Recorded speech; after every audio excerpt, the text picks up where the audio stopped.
Hi everyone, and today I welcome you to this very interesting case study. You can go to this website and you will notice that there is always um, survey which is on in this website, Flavors of Cocoa, where dark chocolate bars are rated. Okay, and you can see the data on a real time basis. Now, this particular organization donated some of its data to the open for people to do the analysis. And today I'm going to be analyzing just that type of data which has been given by this particular website for analytics people.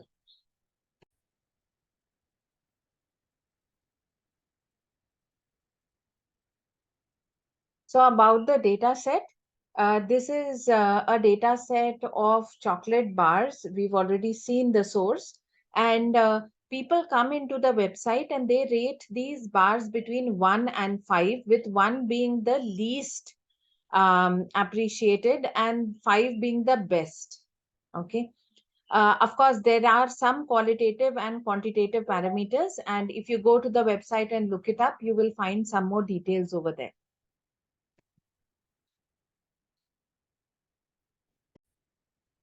So let's look at the data. The data is out here in front of you, and you can see that there is information around the company, the specific bean, the reference value, which is nothing but like a customer ID, a review date, cocoa percentage, company location, rating, bean type, and bean origin. Okay. So these are the static fields in the data. Now, the aim of this case study is to take people who may not have ever done analytics through a process so that we can come to some thoughts or some insights about this particular data. Now, before we go forward, let's understand the data just a bit, right? So you can see you have multiple makers. You can also see you have different bean origin or bar name. The same reference can also be there. So the same customer can rate multiple times the same fact or the same bar. He or she can also rate multiple bars. And then you have the review date and the cocoa present and etc. These are self-explanatory. So what do we seek to do?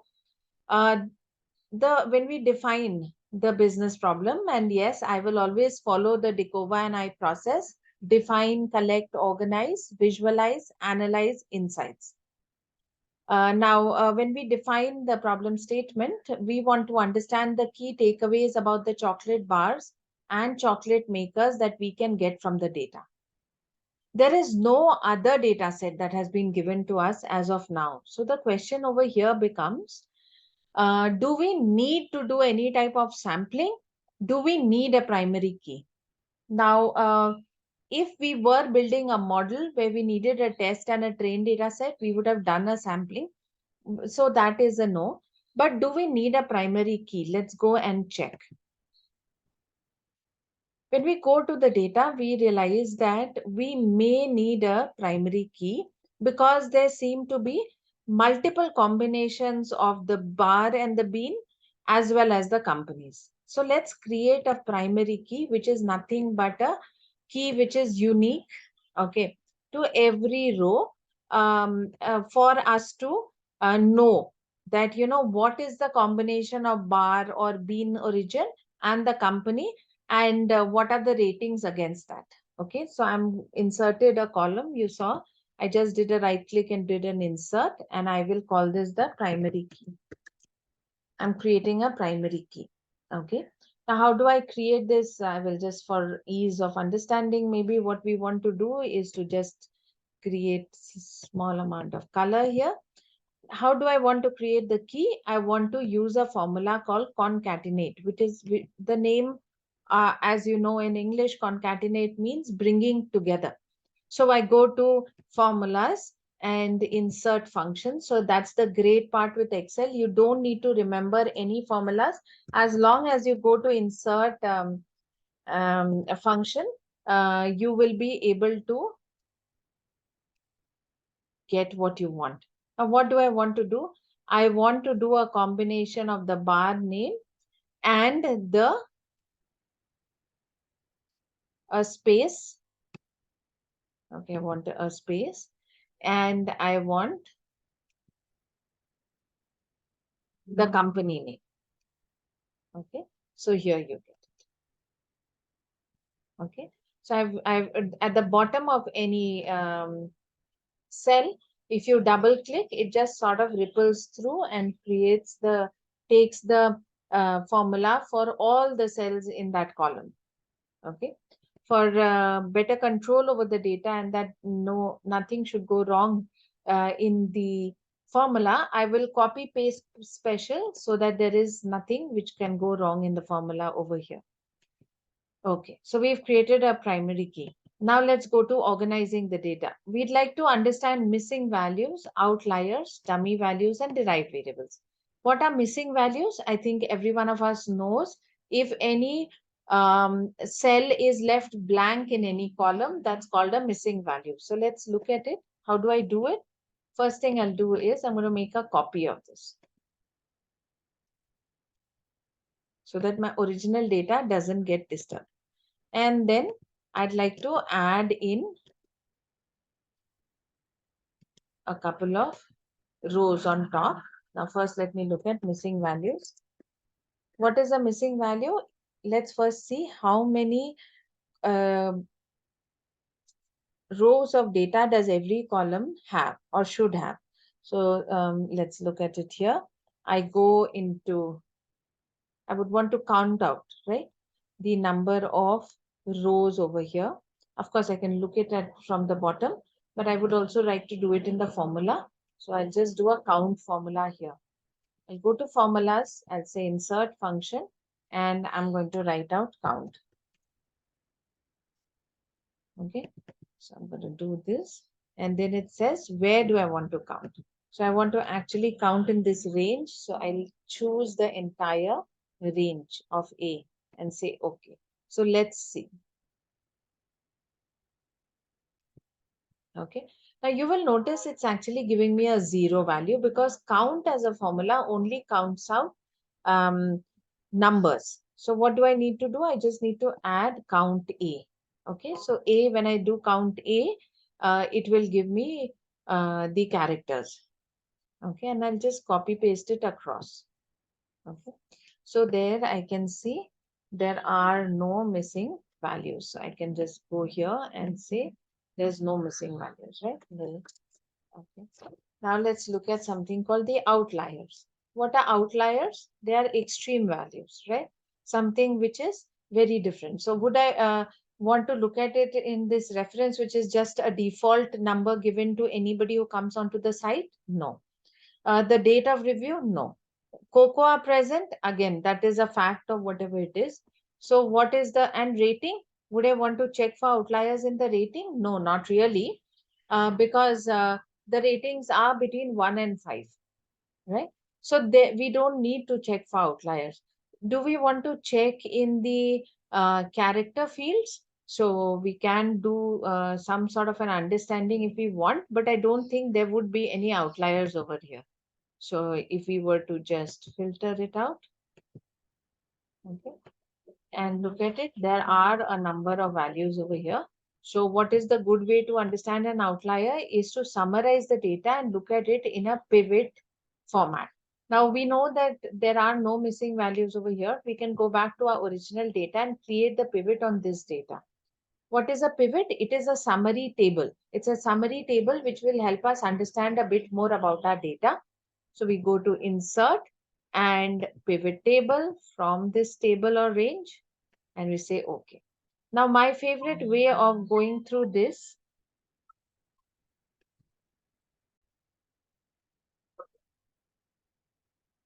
so I go here, and my favorite type is to go and look at a classic pivot table layout because it's easy to drag and drop. Okay, and we were trying to look at company location, right, and see exactly how much are the counts. Now, if I go here, I can actually sort it out from the largest to the smallest. And USA has the maximum number of people and reviews in this survey. And there are some of these countries which have very few reviews. Okay. So, what is a good thing we could do is we can just club everyone who has maybe less than 50 reviews and put them as others so that we will have countries under USA, France, Canada, UK, Italy, Ecuador, and others. Does that sound like a good thing to do? So if it does sound like a good thing to do, I'll just take this out. These are the people we want to put into the others category, right? And I will put it into a different sheet because I'm going to show you something which is called a VLOOKUP now. Okay, so here now what we are doing is we are creating a new column called a company location 2. And you'll say, where is all this coming from? So here you can see there is these two things called dummy variable and derived variables. So this is actually a derived variable. From the main variable, we are creating another variable which has certain advantages. Okay, so I'll say company location and company location number 2. Okay, and what I'll do is I will just for those countries we are going to put in uh, a value called others. Okay, so again, this, if you remember, I was putting it, I'll actually take all of them.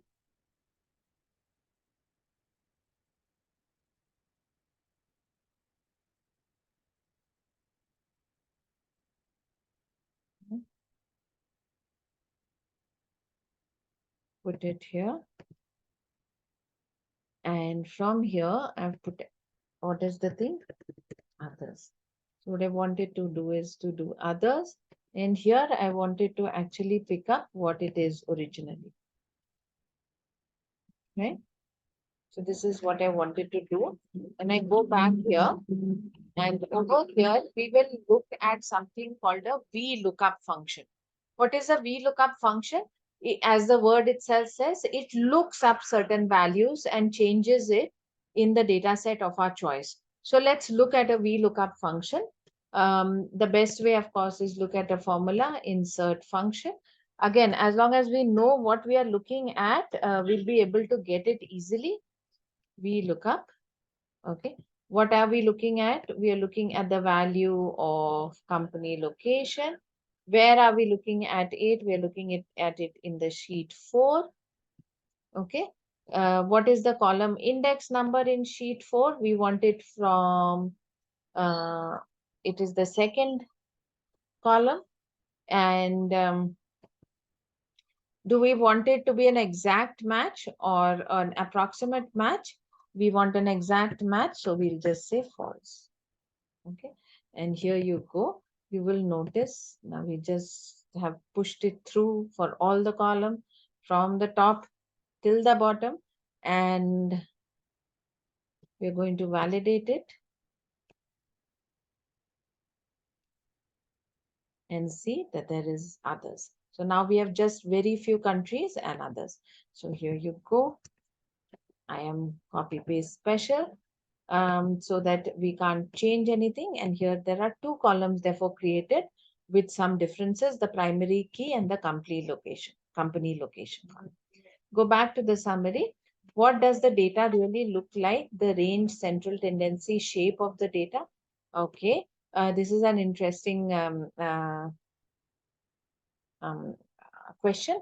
You may ask me before we go to that question that when you're looking at bean type and origin, why are we not doing this? And the reason why you're not doing this for bean type and origin is because those are fixed and they are related to the product of your choice. So sometimes you have to use your own knack to understand, should I do any dummy variable, derived variable or not? So when we go to the summary, what does the table look like? Range, central tendency, shape. Now, obviously, all of these can only happen for numeric values, right?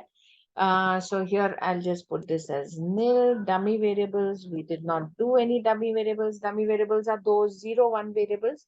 So we haven't done that. Derived variables, we have done, yes, we have done it. And what does the data really look like?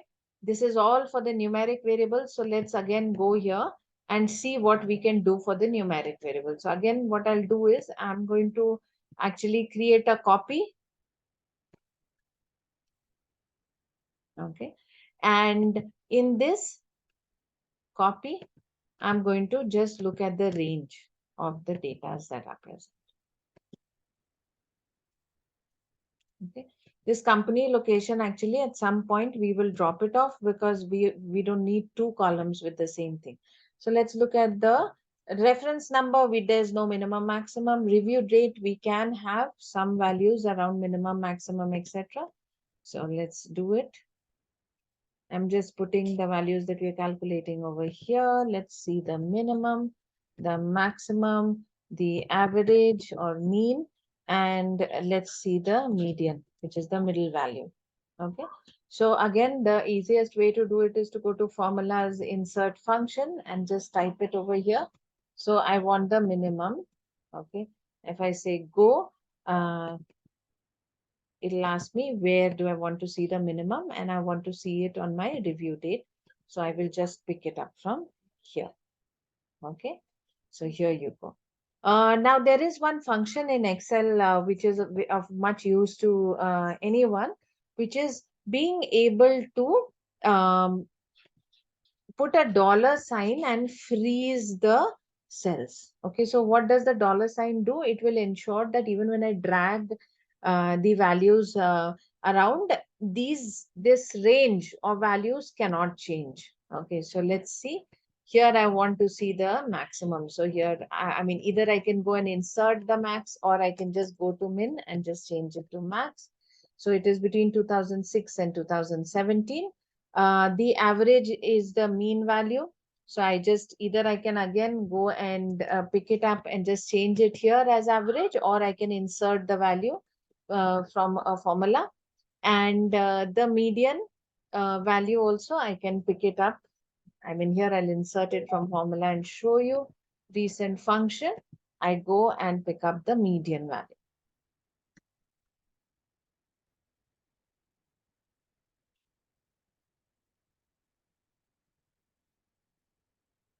I can just recreate the range. Okay.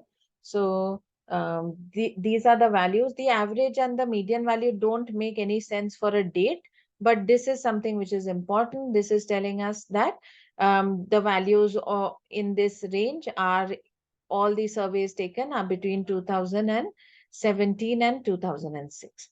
Anyway, for the other values, we will need all of them. Here again, I can create a dollar sign to freeze the cell.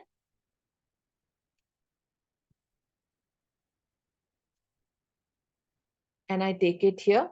Now here you will notice that all the values are actually percentages. So I can go to home, and over here instead of general, I can just use this. Okay, so there are the minimum amount of cocoa is 42%, maximum is 100%, and the average values and the middle values lie 72, 70 for the mean and the median respectively. Similarly, so what are you noticing? That I don't need to rewrite the formula, right? So in object-oriented programming, this is one of the easy things to do. We don't need to rewrite the formula. We can just copy paste it, and it will pick up for the list or the values that we are looking at. So here you go. Here it's taken up the percentage, which I want to now remove. So I'm just going to remove it from here and say number. So what are the ratings between 1 and 5, which we already know? The average rating is 3.19 and the median rating is 3.25. Now, the median and the average values, the mean values are pretty close to each other, and this shows that the shape is a bell shaped, a normal distribution. Okay, so as you go through the data analytics process, you'll realize that a lot of things that you studied in maths and statistics is what we are doing over here. And we are actually taking out inferences on the basis of this. Okay, great. So now let's go to the summary sheet, and we know now what the range, central tendency, and the shapes are looking like, pretty much bell shape. And we will do the last three parts, like the visualization, the analysis or analytics, which is really not required in this particular case study, and the insights and recommendations in the next video. So I'll see you there.